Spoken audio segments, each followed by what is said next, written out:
things that these difficult, trying times are bringing into focus for all of us, as citizens, as elected officials, that accountability is important now more than ever.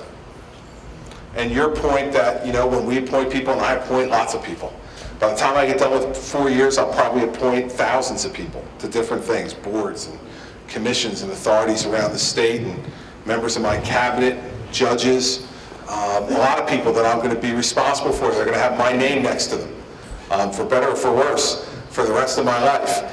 I understand about accountability, and I think you're absolutely right. I think one of the things that these times have brought into great focus for us is that we have to hold each other accountable. All of us understand.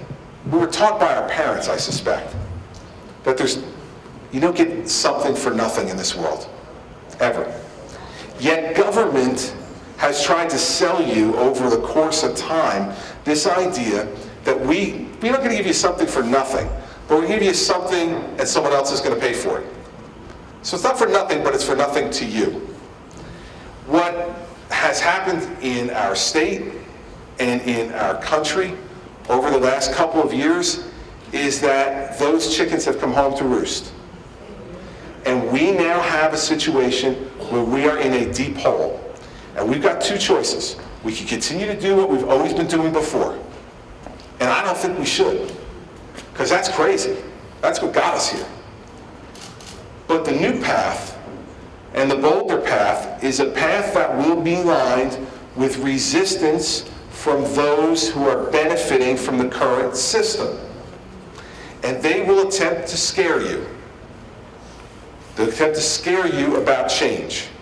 And they'll attempt to tell you that your ox is the one that's going to get gored. The same people who are telling you you get something and someone else will pay for it are now going to tell you, watch out, because when change comes, they're going to take it away from you.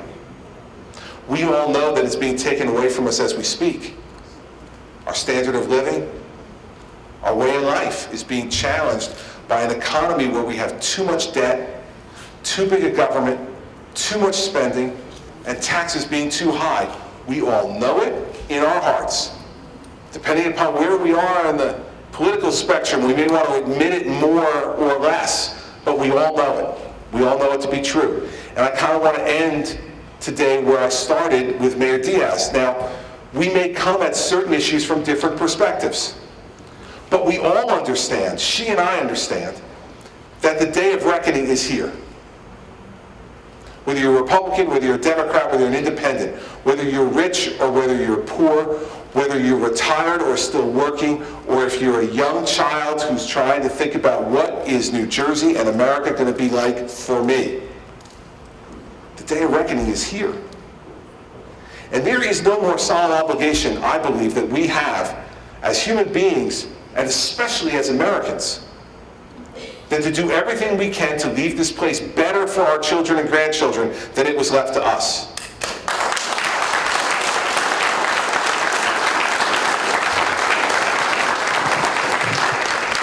Now, for all of you who are parents out there and grandparents, you know Judgment Day is coming.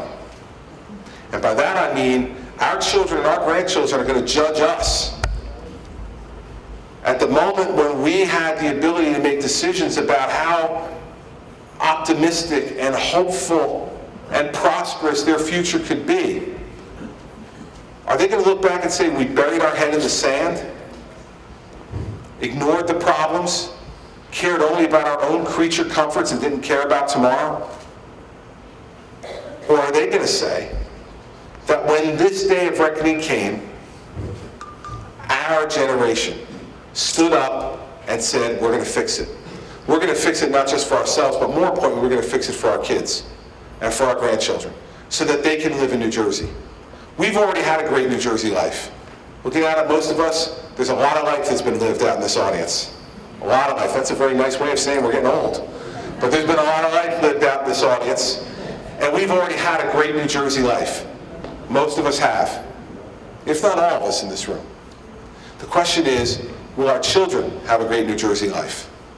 Or will they have to go to Florida or Pennsylvania or Connecticut or someplace even further away to be able to get a life where they feel as if they can grow and prosper and be happy. Well, I'll tell you this, that's not the New Jersey I was born in. And that is not the New Jersey that I care to die in.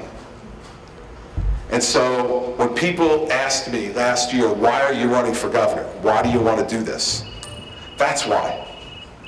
Because I want my children around to take care of me when I get old.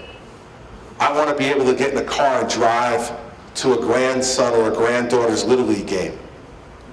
I want to be there sitting around the kitchen table for that first birthday party. I don't want to have to see it over the internet. I want to be there. And the only way I'm going to be there is if they're here, because I ain't leaving. And I want them to be here with me. I want them to experience the same great life that I've been blessed to experience.